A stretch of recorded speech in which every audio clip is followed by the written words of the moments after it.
think about great authors, it's going to be a really fun conversation. Her story seems so amazing. But before we dive into it, to today's exciting interview, I'd like to give a quick shout out to Books to Life Marketing, the team making it all possible. They specialize in helping authors bring their stories to life through expert publishing, marketing, and media exposure. They're behind some of the most inspiring author journeys we've seen. If you're an author looking to elevate your book, Books to Life Marketing is the partner you want in your corner. And our guest today is Chris Kline.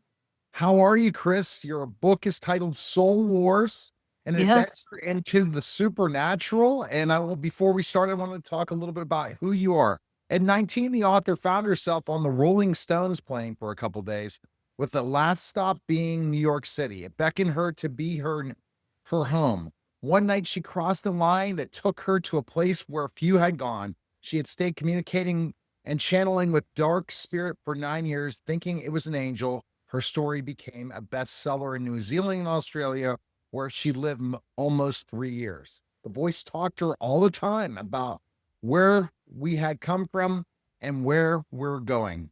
How she survived during the time is remarkable. Oh, well, I got a lot to dive into, Chris. Thanks for stopping by. What type of theology and what does your book promote, if any, Chris?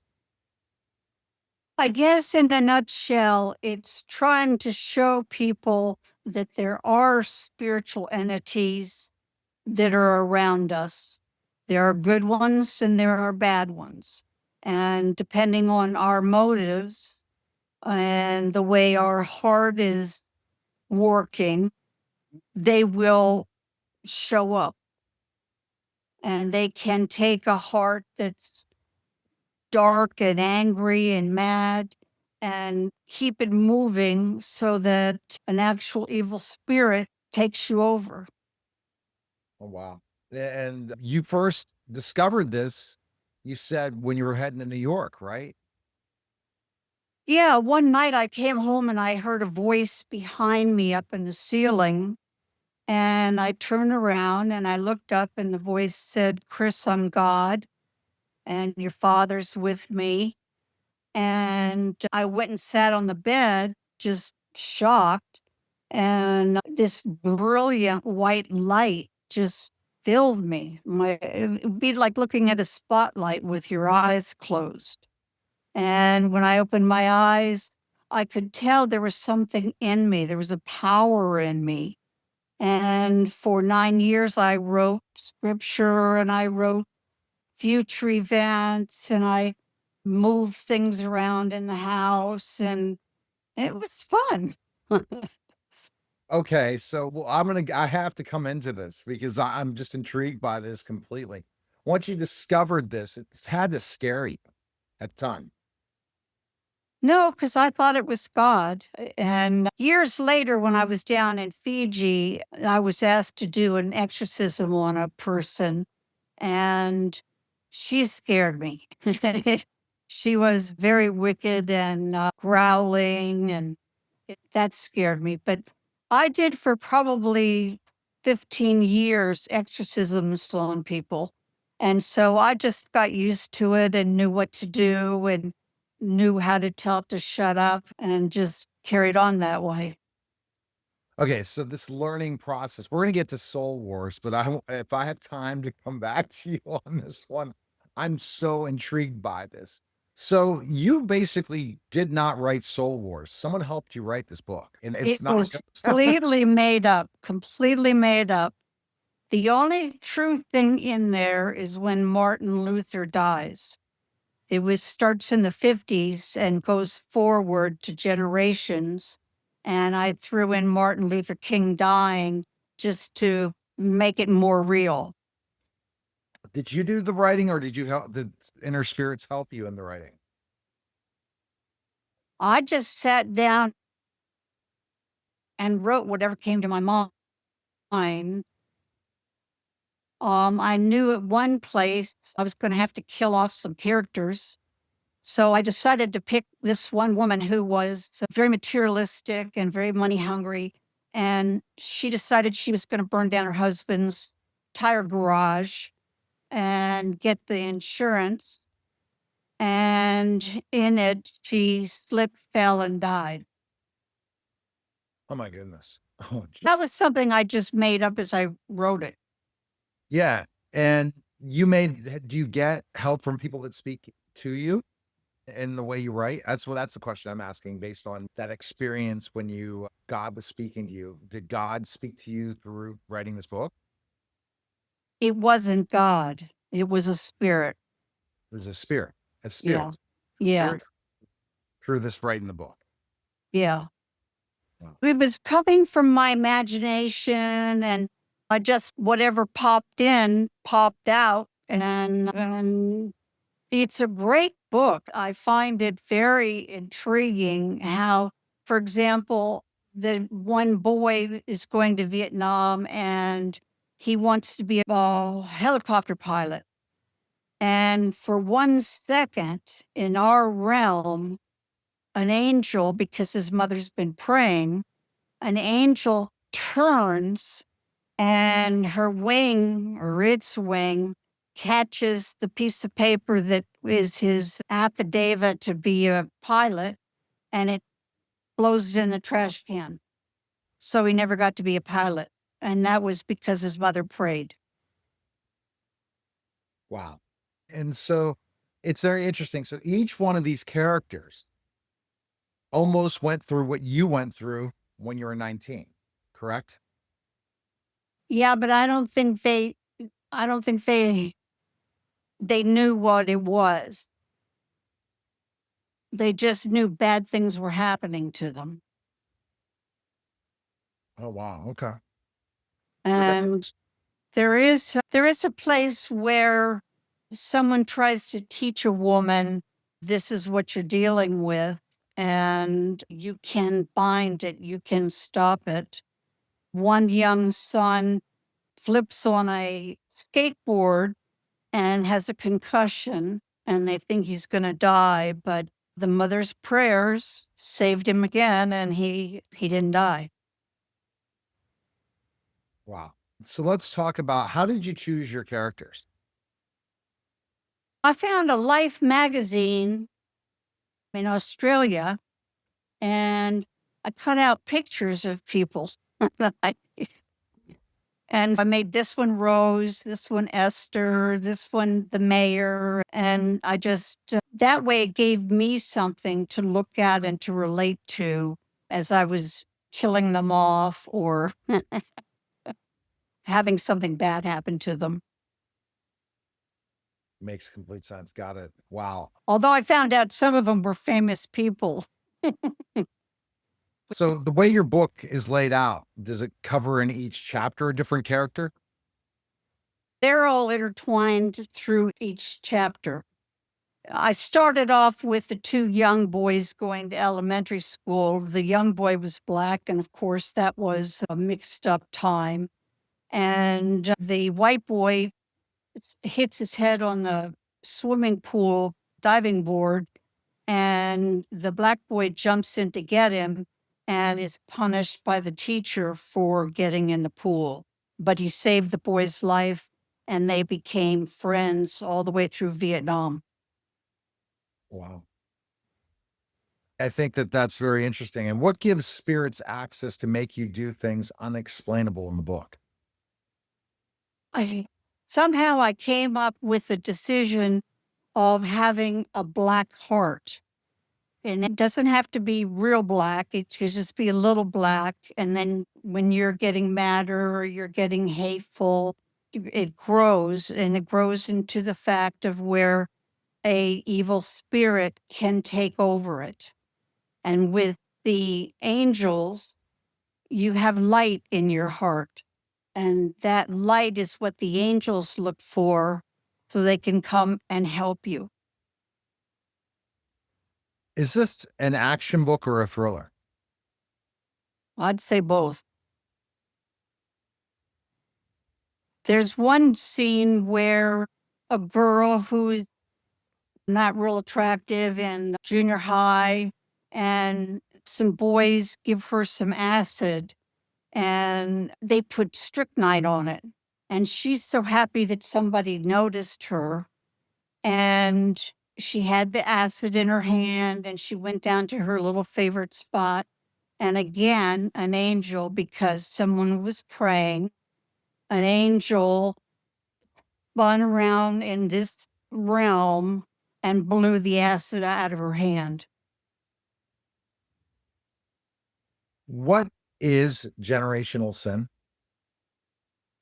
I use the example with the grandmother who was into witchcraft and had been hypnotized, which and talking to dead people and being hypnotized and all of that is forbidden in the Bible. And she dies, and her spirit floats up, and the mother, her daughter, is there and starts wanting to do the same thing. So she starts a little group of ladies at the club doing Ouija boards and talking to spirits. And then the trouble begins. Wow. And the trouble begins. And is your thoughts when you talk about things like that nature, does that cause more spirits to come around when you do Yeah. things? Yeah. Yeah. When you talk to dead people or you do Ouija boards, you talk to spirits or archangels, you're opening yourself up for trouble. Let's And talk about, yeah, go ahead. the thing that I liked about it that came out of nowhere was that if somebody was praying and a demon was affecting their child, a brilliant, like lightning, would shoot and destroy the demon. And see, after I had my demon, I went to a place and got it delivered. I heard it come out and thought, wow, what was that?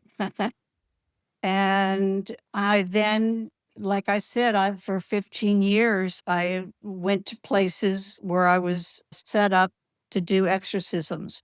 A hotel in Fiji gave me the top floor because there were so many people lined up down in the sidewalk to want to have deliverance.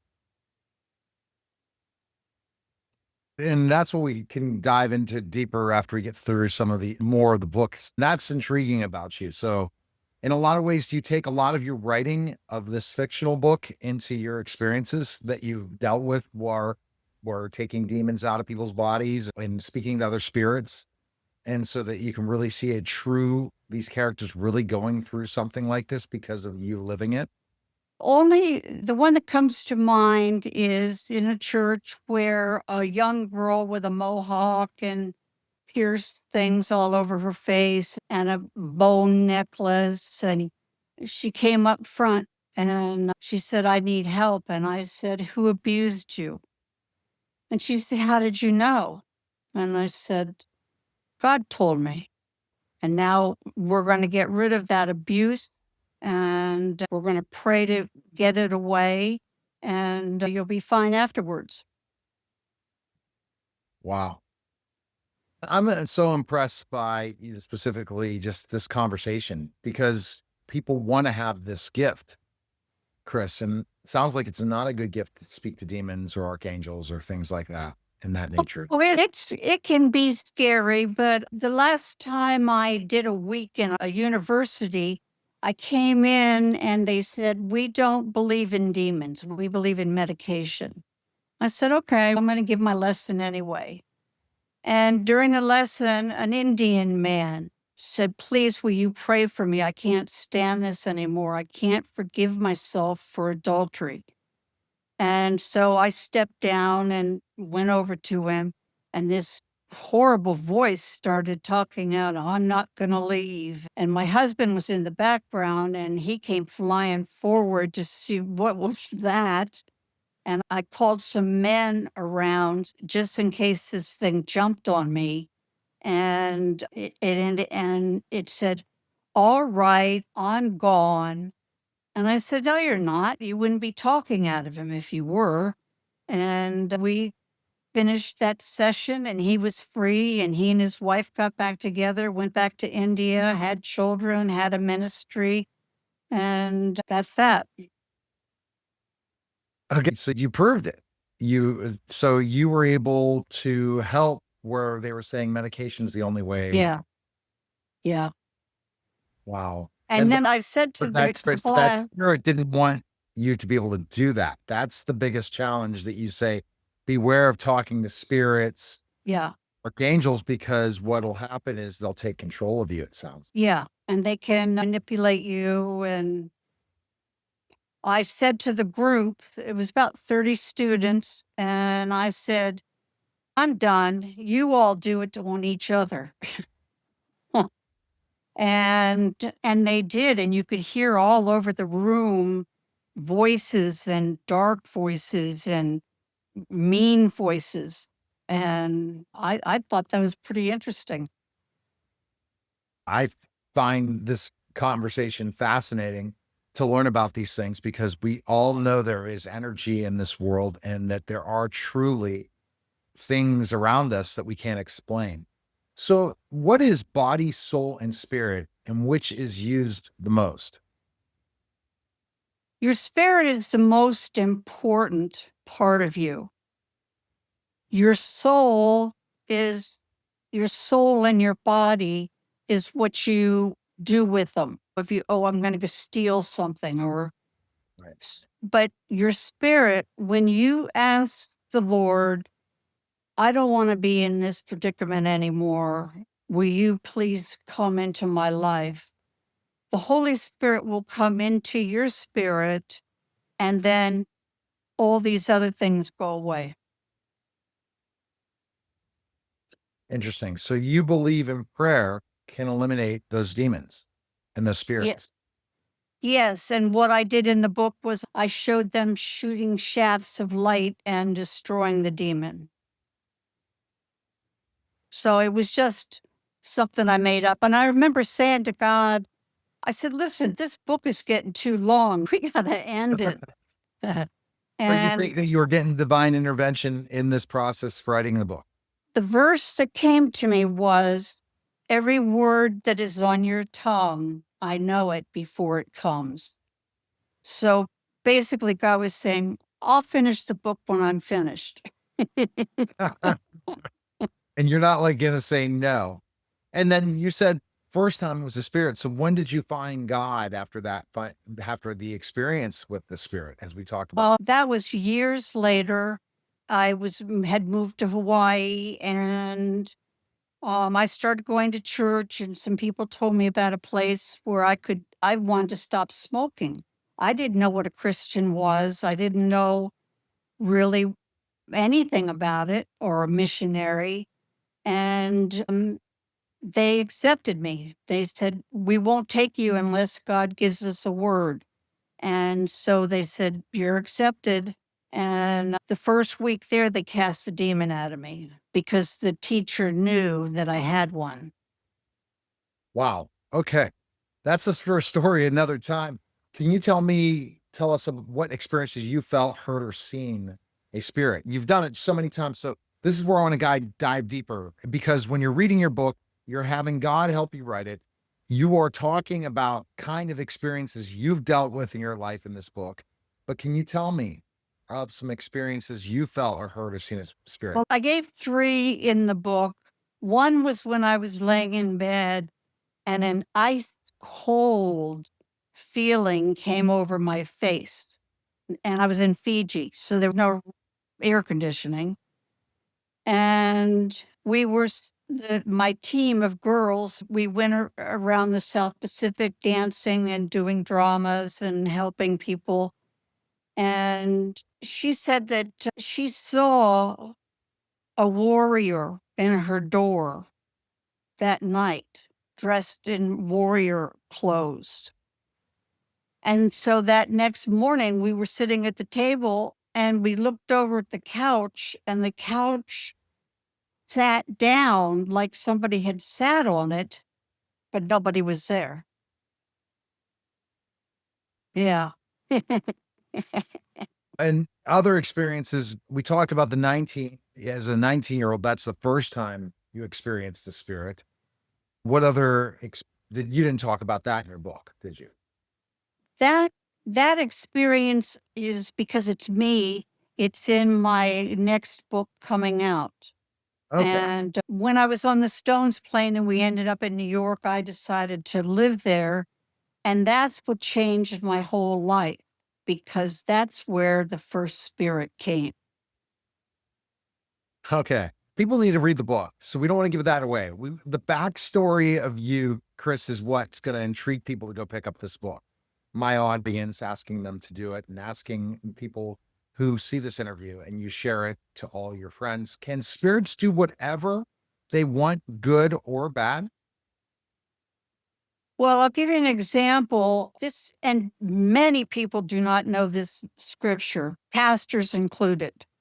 There was a prophet who had a vision and he saw all the hosts of heaven, which includes demons, and they were around the throne room of God.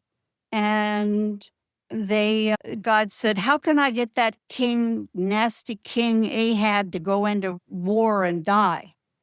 And different spirits stepped forward and said, you can do this, you can do that. And then one stepped forward and said, I'll be a lying spirit in his prophets and tell them, go ahead, you'll win. And God said, go ahead and do it, you'll win. And so that shows that something's going on up there with activities with spirits and with angels. And God gives them permission or doesn't like their idea. And I think a lot of times I've had God speak to me. One time I was going to put my pocketbook by a door and run and do something, and the door was inside. Nobody ever came in that building. And I heard, don't put your purse there. And I thought, oh, that's just me. And I went and I came back and the purse was gone. Mm. Oh my goodness. They can do whatever they want. Should we be fearful of spirits? If you keep Jesus close to you, you shouldn't be. But if That, not, better because they're going to come yeah. get you. They'll set you up where, let's say you get really mad in a bar and that blackness comes in your heart, and the next thing you know, you're pounding somebody to death. Off to jail you go. So they can do things like that. And I guess, and how did you discover more and more how you need to get that demon taken out of you? When they did it in our school, at the mission school, and then when I went out on my own, I just did what I had seen. And I just said, come out. And some pastors are totally against this, and some are thrive on it. Really? Okay. But how many so you're able to remove how many exorcisms have you performed in your career?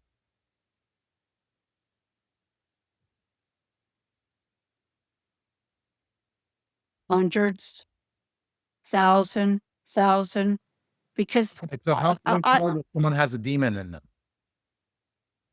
their eyes won't blink. Their eyes don't blink, or they blink a lot.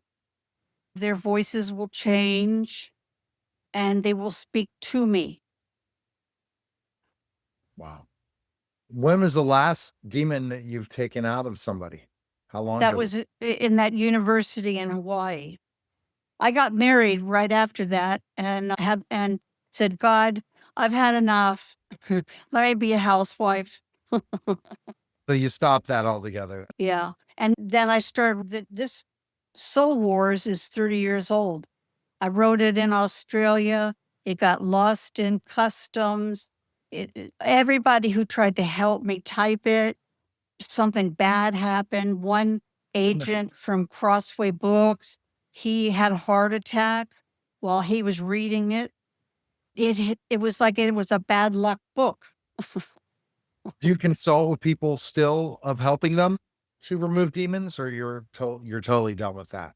I live in a country club golf course area, and Okay. all they want to talk about is pies and cake and the little white ball they got in the hole. So I learned a long time ago, don't even bring it up. But now you're bringing it up. Are you, when they see that your story and your book comes out and you see the interview, what are they going to tell those people in your neighborhood? I don't know. I'll wait and see. Have you, are you going to ask some of them to read your book? I did ask one gentleman, and he read half of it and then wanted to give it back. He was scared. Okay.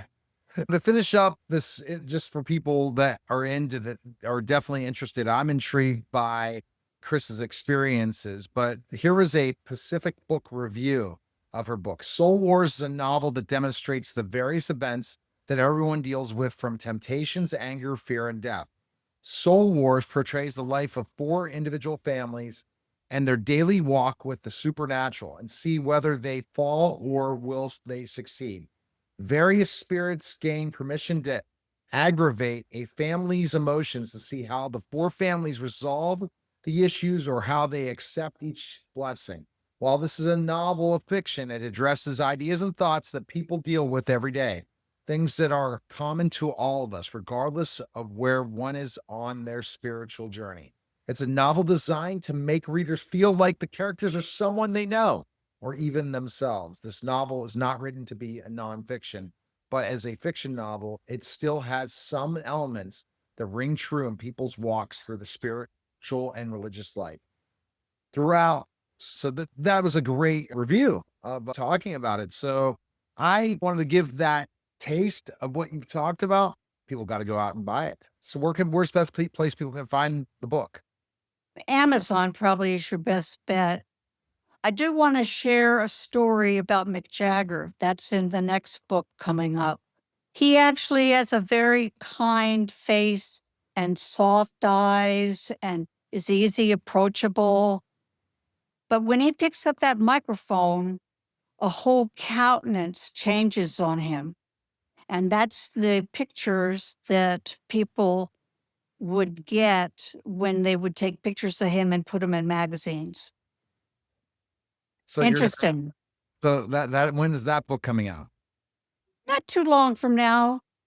It's already written. We're just going to change the title. All right. Okay. Chris, appreciate it. Again, your website for our listeners and viewers. www.author Chris Kline, ChrisKline. All right. Thank you, Chris. Appreciate it. Hey, I enjoyed it. All right. You're listening and watching The Neil Haley Show, and we'll be back in just a moment.